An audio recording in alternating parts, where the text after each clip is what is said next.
Hi, Vanakkam, good morning. So today we are going to see the power of 100 retirement inflation.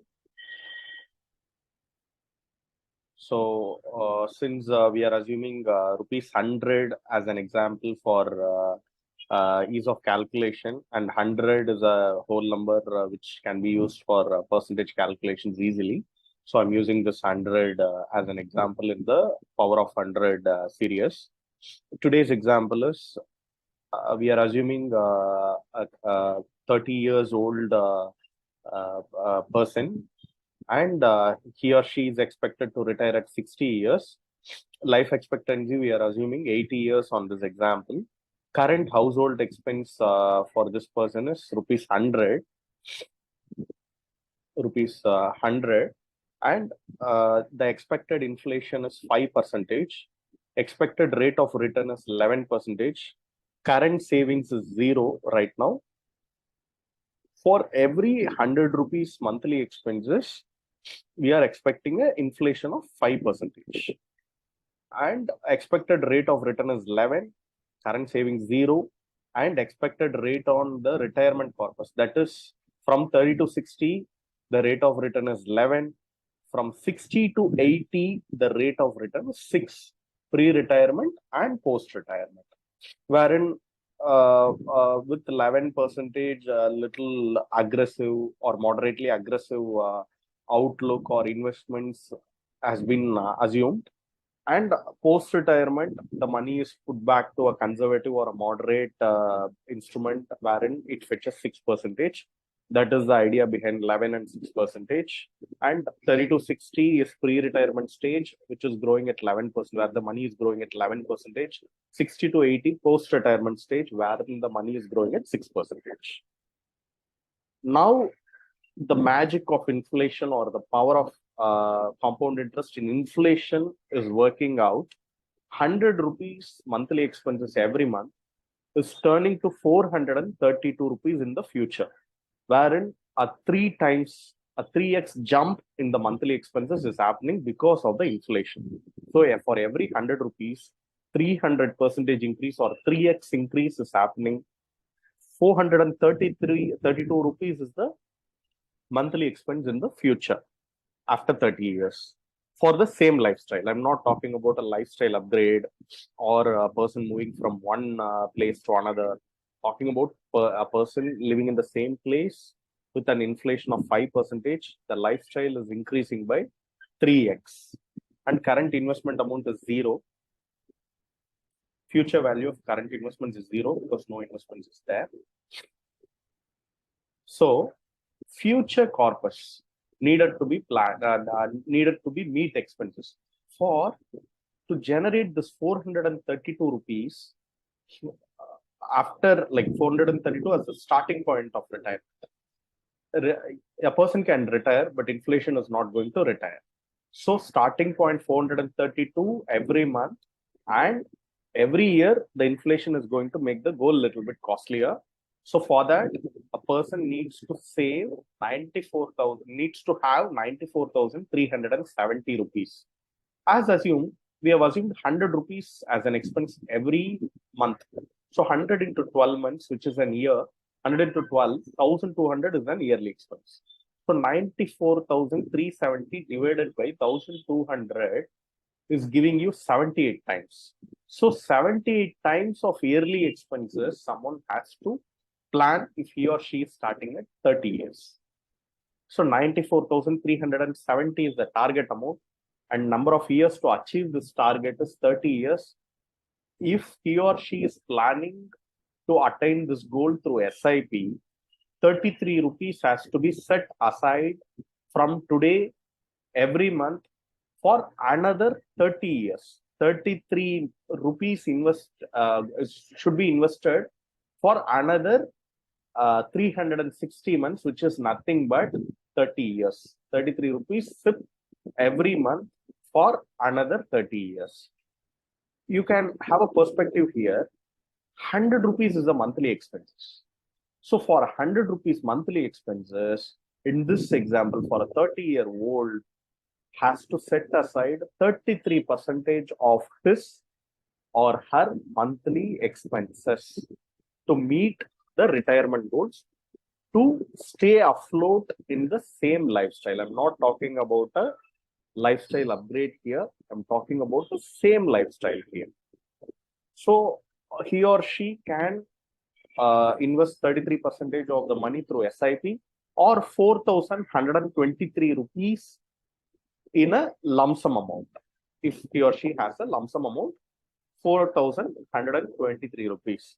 That is nothing but 4 or 5 years equivalent of expenses. If he or she is ready to deploy, he or she has the money to deploy, they can do a lump sum and they need not have to do the SIP of 33 rupees. All they have to do is 4,123 or round it off to 4,500 or 5,000 rupees, almost 4 to 5 years worth of expenses if he or she is ready to deploy. This is an idea, either 33% of the monthly expenses for another 30 years or 4 to 5 years of yearly expenses right now in a lump sum method, either of it.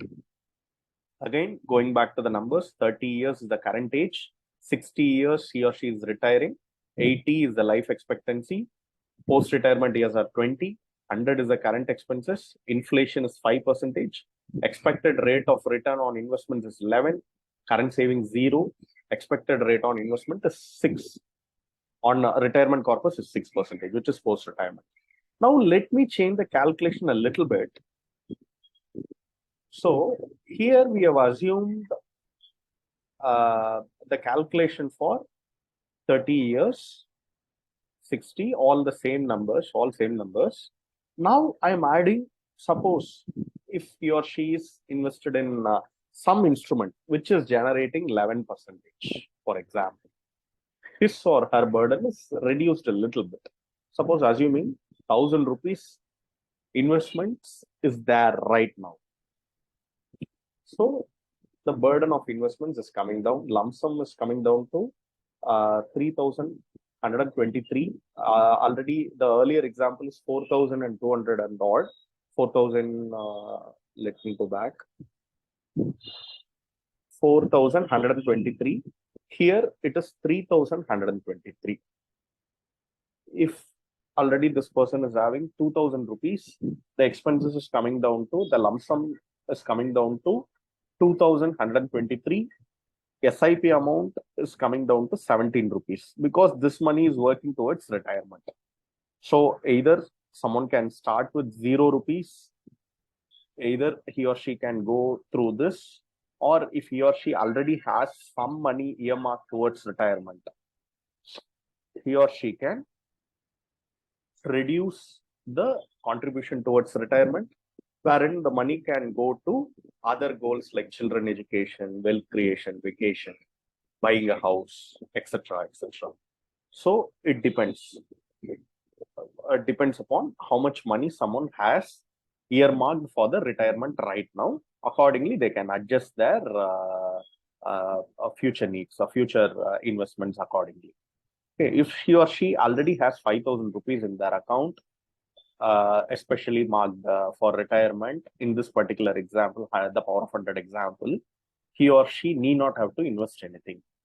If he or she already has 4,123, 0 rupees has to be invested. So there is no requirement at all.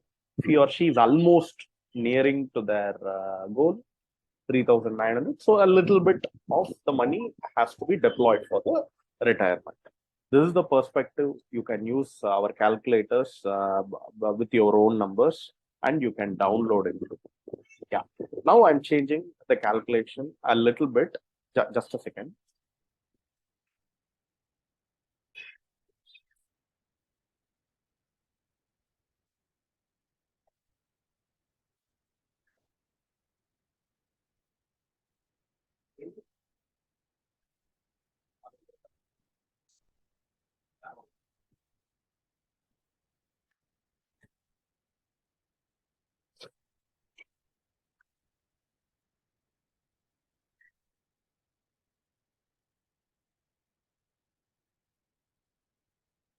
Sorry for the interruption. Yeah. So Coming back to the calculation, 30, 60, we have assumed. 30 years is the current age, and he or she wanted to retire at 60. Expected life expectancy is 80. The same calculation. I haven't changed the numbers. Now I'm assuming he or she is 25 years old. Maybe if someone is starting a little earlier. For a 25-year-old, now the contribution earlier, the SIP contribution required 33 rupees for every 100 rupees. Now the SIP requirement is 24 rupees for every 100 rupees, which is 24% of the monthly expenses amount has to be earmarked. Or a 3 to 4 years worth. Already in the previous example, 4 to 5 years expenses has to be earmarked as a lump sum. Here it is 3 to 4 years. So earlier the better, or better late than never. Now I'm changing it to 35 years, changing the age to 35. Now the contribution amount is 47% and the lump sum amount is 5,451 rupees. See, one more thing we'll have to look at it is, for every 100 rupees, today's expense is jumping to 432 rupees in the future for the same lifestyle. 1,200 rupees every year expenses is shooting up to 5,184 rupees. And 5,000 rupees yearly expenses shooting up to 6,000 plus, 7,000 plus, 8,000 plus, and 11,000, 13,000 plus in the year 20 post-retirement, wherein he or she will be 80 years old. 1,200 rupees yearly expenses is shooting up to 13,128. So here you can see 100 rupees expenses is becoming, when he or she is turning 80, the expenses are becoming 1,094 rupees, which is 10 times more than what he or she is spending right now. This is with an inflation of 5%, not even 7%. This is an inflation of 5%. This is where retirement is crucial, essential, and it has to be planned in a right manner. Thanks a lot for watching this video. Keep watching this space for more videos. Thanks a lot. Bye. Good day.